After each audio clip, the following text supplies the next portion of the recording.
Those who refuse the gift of eternal life are condemned to wander in the darkness of eternal night. Coming this fall from SJS Direct. There are reports that the mother of Kyle Rittenhouse drove Kyle Rittenhouse down to that protest in Kenosha, Wisconsin, over the shooting of James Blake. And if that's the case, there's a clear case that this mother needs to be arrested for child abuse and reckless endangerment of a child. Because no responsible mother is going to drive her son down to a riot situation where there are violence going on and all sorts of behavior going on in the streets, and police have no control. And no responsible mother is going to drive her son down to a riot carrying an AR-15 rifle, knowing that that minor is not allowed to carry a weapon. Now, your Kyle Rittenhouse is allegedly, supposedly, a big supporter of the police, Blue Lives Matter, and is possibly a white supremacist. But you would think someone who allegedly supports the police would step aside and let law enforcement do its job. Because your Kyle Rittenhouse going and talking about wanting to support the police by participating in illegal matters shows that this was more about his emotions and his delusion regarding the police being shattered than it was about supporting law enforcement.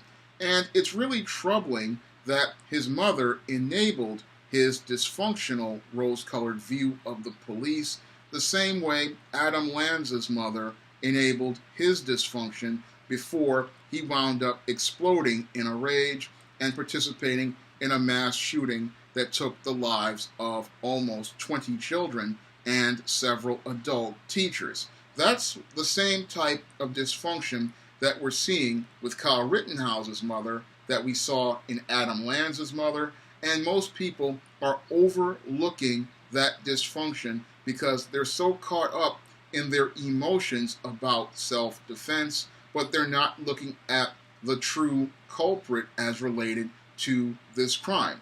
The mother is one who needs to be held accountable for bringing her son down to that riot, giving him a loaded weapon, and then just abandoning him in that area with that riot going on under the pretense of allegedly helping out the police. Now, here's a critical question I would ask anyone about Kyle Rittenhouse as related to his mother. What responsible parent sends their son into a riot where there is all sorts of chaos going on and there is no way of police to contain it? What responsible mother sends her drives her child into this type of situation and thinks that this is reasonable behavior? No reasonable mother is going to go out here and take their son down into a riot situation. No, a mother who loves her son is going to look out for his health and safety, and she's going to ensure that his health and safety are a priority. And she's going to sit down and explain to her son that, yes, you may love the police department, you may love the police, but you have to follow the laws that law enforcement have established. And these police officers have established a boundary as related to this riot situation. They have a curfew going on here at 8 p.m. It is not safe for you to be here on these streets. You may have issues with how these police are being criticized, but this is not the action you need to take because you are 17 years old. You are not legally allowed to carry a weapon, and you are not legally even allowed to be there. That's what a responsible mother is going to explain to her son. She's going to explain that this situation is too dangerous for you to be in, and it's too dangerous for me to go out here and take you into this dangerous situation. But your Kyle Rittenhouse's mother, instead of sitting down and explaining to her son the dangers of going into a riot, she enabled her son's dysfunction and enabled this boy by driving him down to that riot. And that is tantamount to reckless endangerment of a child, and it is pure child abuse, plain and simple. But most people overlook this child abuse because, again, they are caught up in their emotions about self-defense. But who was defending the safety and welfare of this boy and defending the safety and welfare of others? Because this mother, by going out here and irresponsibly driving her son 20 miles from their home in Illinois down to Kenosha, Wisconsin, with a loaded firearm, what she did was put people's lives in danger. This woman endangered not only the lives of those protesters, she also endangered the life of her son, and she endangered the lives of police officers who were containing that situation. And the critical thing that most people need to think about is, what if this boy wound up using that weapon, one of these bullets went astray, and it wound up hitting one of these police officers? Because that's why officers don't want citizens getting involved in a riot to help them, because the officers are trying to contain the situation, and having civilians in the field getting involved with weapons only adds to the chaos, and it prevents them from being able to try to make an effort to re-establish order in any way, shape, or form. And that's also something many of the people who want to present the self-defense argument on Kyle Rittenhouse's behalf don't really understand. There is no self-defense here. The argument is indefensible. Nobody would have been murdered had not Kyle Rittenhouse been driven down there by his mother. This boy was not actively a part of any sort of real police action. I mean, he could not be a part of a police action. He was not deputized by a sheriff.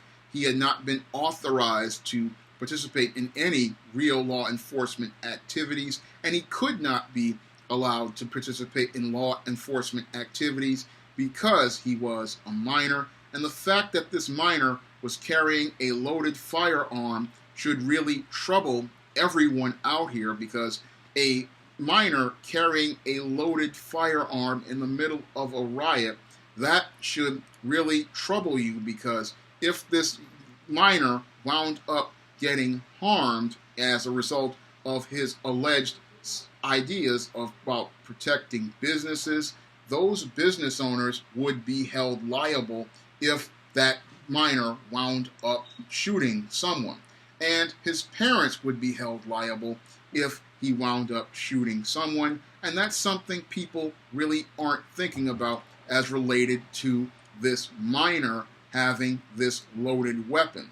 Any of the business owners who had this boy working as a security to protect their businesses would be liable if somebody got injured, and no smart business owner would want a minor holding a loaded firearm protecting their so-called business, because they understand that there's just too much liability. No, a business owner would have gone out of their way to hire professional, licensed, and certified security experts who have a license for their weapon and have insurance to cover any sort of damages as related to their actions. That's what a responsible business owner would do, but we didn't see much responsibility as related to those riots going on in Kenosha from people like your Kyle Rittenhouse's mother, many of those business owners, and many of those police officers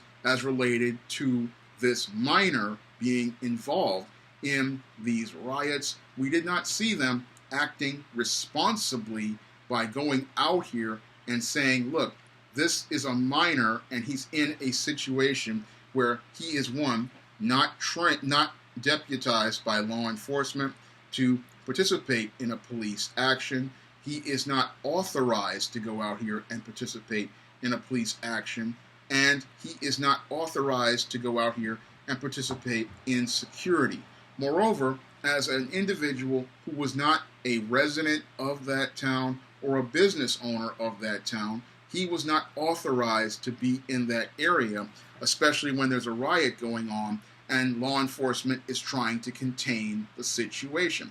This boy was put in a dangerous and precarious situation by his mother, and this is something that really needs to be addressed by the public, because this, again, is child abuse, no matter how you slice it, and that child abuse led to the deaths of 2 protesters, and it led to the injury of another. Now, it does not matter what the backgrounds of those protesters were. The fact of the matter is, this 17-year-old had no place in those protests as a minor. And the fact that you had people in law enforcement give this a pass, it shows, again, how they're not thinking about the big picture, because it could have easily gone the wrong way, and Kyle Rittenhouse could have been a casualty, and had he been a casualty, they would all be talking about the liability that all of these people would have had as related to his death. Now, when I look at this situation again, I see how it's tantamount to child abuse, and how it was practically about this child not in a place where he should never have been in the first place. When you have a child, 17 years old, it doesn't matter how emotional they get regarding a situation like this. It is about the parents looking out for the safety and welfare of that child, and ensuring that that child is taken care of in a way that protects them from doing harm to others or doing harm to themselves. And your Kyle Rittenhouse was looking to do harm to others. He was not, as I see it, trying to be so-called security, because a 17-year-old knows nothing about security. They don't have their 8-hour certificate. They don't have a firearm license. They don't have certifications in how to participate in security procedures. And they are not fit to go out here and do this type of work unless they have that type of certification. And again, no business owner with any common sense is going to have somebody out there playing security without any sort of license or certification or insurance to ensure that if something happens, they can have some sort of protection as related to liability. So when I listen to these arguments talking about how this is a case of self-defense, those arguments don't wash, because they clearly they don't understand about the concept of child neglect, reckless endangerment, and this child should have never been there in the first place. And we really need to start thinking about filing charges against this mother for recklessly endangering her child, endangering the welfare of that child, and endangering the welfare of others, because this woman put people at risk. And sadly, thanks to our gynocentric system here in America, nobody's looking at this woman and seeing her as the one behind all of this. They're just wanting to deflect and argue about self-defense, but there's nothing defensible about sending a boy into a riot situation. That is no different than what the terrorists of the Islamic State do with small children.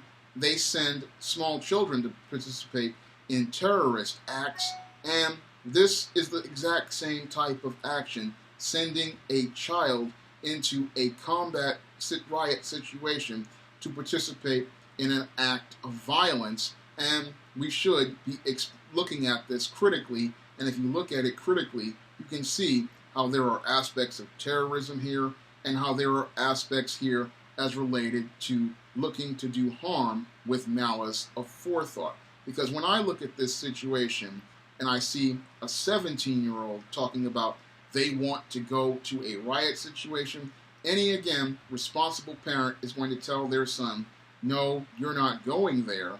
No, I'm not taking you there. No, go sit yourself down somewhere, because this situation is too dangerous for you to be in.